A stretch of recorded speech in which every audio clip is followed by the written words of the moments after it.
এইটা হইতেছে iPhone 16 pro max 256 Singapore edition. এটা আনার জন্য আমাদের টিমের একজনের প্যান্ট খুলে দিয়ে আসা লাগছে।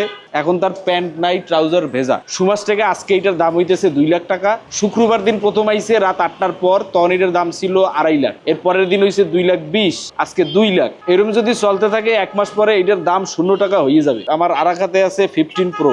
এখন এই প্রো ম্যাক্সটা খুলে ফেলি। 16 প্রো ম্যাক্স আর 15 প্রো ম্যাক্সে কি তফাৎ দেখি। এদিকে হচ্ছে ফোনের তলে একখান কেবল, কিছু কাগজ দিয়েছে কিন্তু কাগজের পরিমাণ অনেক কম। আর 16 প্রো ম্যাক্সে সাইজে তফাৎ একটু। এটা কি কালার জানি ভাই? এইটা হচ্ছে ডেজার্ট টাইটেনিয়াম কালার। যদিও টাইটেনিয়াম, তারপরও কালকে তুষার এটা হাতে কোণে ফালাই দিয়ে ভাঙ্গে ফেলাইছে। চালু দিলে আপেলের লোগো উঠতেছে। এমনি দেখতে কোনো তফাতই নেই, সেম টু সেম। খালি একটা বাটন থাকার কথা এক্সট্রা। তবে এই বাটন 2010 সালের আগেও আসলে, সে সময় আমরা স্কুলে পড়তাম। অ্যাপেল এইটারে নতুন এনে কইতেছে ইনোভেশন। কেমন ইনোভেশন এটা নিয়ে বিস্তারিত কথাবার্তা বলবো ফুল ভিডিওতে।